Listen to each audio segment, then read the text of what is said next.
Good day, everyone. I am Angel Claire Maicon Trezona, currently pursuing Bachelor of Secondary major in English, studying at Norso Shatten campus.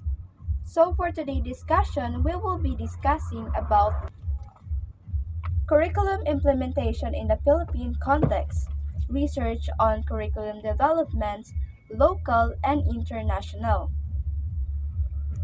So now let us first discuss what is curriculum development. So curriculum development is a systematic process of selecting, organizing, implementing, and evaluating learning experiences to meet the needs, interests, and the abilities of the learners within the context of the society.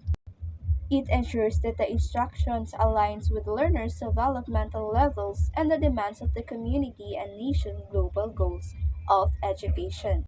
So now let us move on to the researches on curriculum development.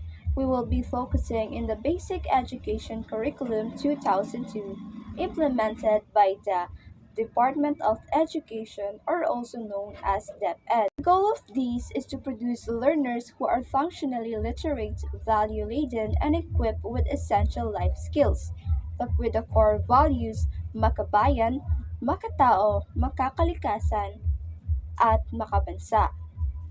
The demands of learning in environment is first we have here the objectives. The objectives are expressed in terms of competencies and knowledge, skills, and attitudes. Objectives must align with DepEd's K-12 curriculum standards and be competency-based. Second is the content. Content must be relevant, contextualized, and culturally responsive, making learning meaningful to students. In the Philippine context, this means integrating local cultural language and real-life applications into lessons. The Enhanced Basic Education Act of 2013, or also known as RA 10533, emphasizes contextualization and indigenization of curriculum contents to address learners' local needs. Third, we have here materials. Instructional materials must be multisensory to cater the diverse learning styles with limited budgets in Philippine public schools. Features often adapt low-cost and locally available materials. DepEd Learning Resources Management and Development System provides digital and print resources, but many schools still lack insufficient textbook and updating learning materials. For the last one, we have teaching learning process. The process must be learner-centered, with students actively constructing knowledge rather than passively receiving information. Strategies include collaborative learning, inquiry-based learning, and differentiated instructions. The K-12 curriculum uses the spiral progression approach in subjects like science and math, requiring active learner engagement and continuous reinforcement of skills across grade levels. Now we have here the current trends and issues of Philippine curriculum. First is the Filipino learner in 2018 Program for International Student Assessment or PISA, a worldwide study by the Organization for Economic Cooperation and Development that examines students' knowledge in reading, mathematics, and science, released a result wherein the Philippines ranked last reading comprehension among 79 participating countries. The second is the budget for education.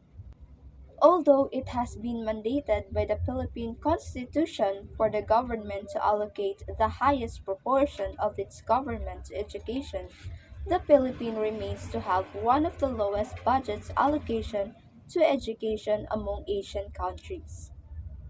Next is we have the deteriorating quality of education. There are multiple factors which have led to low educational standards. Poor quality of education is due to the low government budget for education, poor quality of teachers, poor management of schools, poor school facilities such as laboratory and library facilities, the content of curriculum, inadequate books and science. So now we will be moving to the researches on curriculum development in foreign and international. It examines the current state tertiary level international curriculum and provides groundwork for future research aimed at ongoing needs. Recognized is the premise that existing international curricular programs require maintenance. So now we will be moving to the researches on curriculum development. Internalization is an undeniable characteristic of contemporary society. It has permeated every corner of every aspect of every culture around the world. Very few niche or small scale organizations exist in local environments. By contrast, one would be hard pressed to name a large organization that has not crossed at least several borders in some or all of its operation.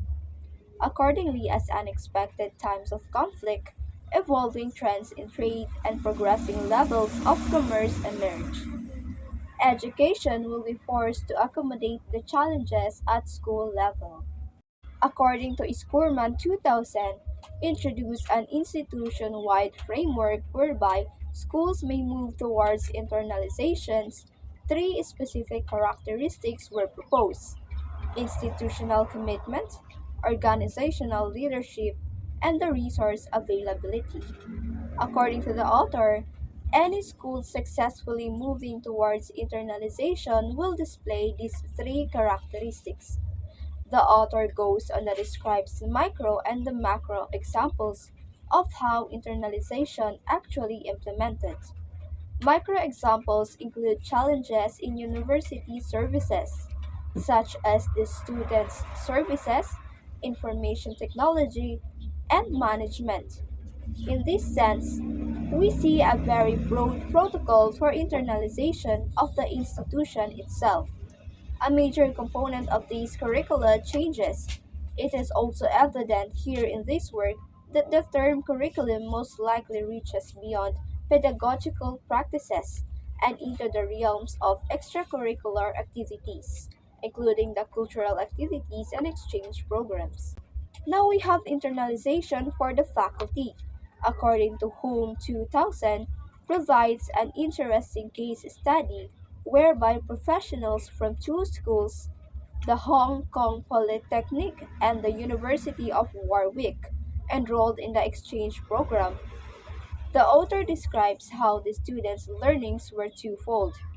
They learned how to perform technical skills from the point of view of the other culture, and they gained significant exposure to the host culture. In the end, the author includes that the program was successful and that such a model is a proven approach. Another author is Colbert 2010, Faculty Development in Diversity Issues for the Purpose of Strengthening the International Program. This idea is culturally responsive teaching is supported as a primary mechanism for leading any sort of study that may immediately or eventually take the form of an international curriculum and was evidenced in a series of workshops outlined in the paper. The author eventually makes tangible recommendations to the educator about how to handle diversity issues within the classroom. Next, we have the internalization for students, and according to Mahon 2007, describes that teaching abroad program as catalyst for development of the emerging teacher. A slight bridge is crossed here as this author discusses exchange program from the perspective of both the student and the teacher. The idea that aspiring teachers, as undergraduate students, will best benefit from completing part of their coursework overseas.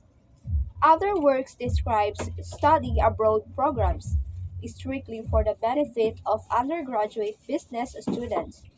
Brian Kearney and Vigier 2010 provide a case study in which students participate in a program between the U.S. university and a French business institute. Ultimate 2005 offers an interesting mechanism targeting global education and ultimately global peace. The use of advanced telecommunications, including the Internet, the author states, if global peace is ever to be achieved, global scale education, with the use of the modern digital telecommunication, will be needed to create mutual understanding among nations, cultures, ethnic groups, and religions.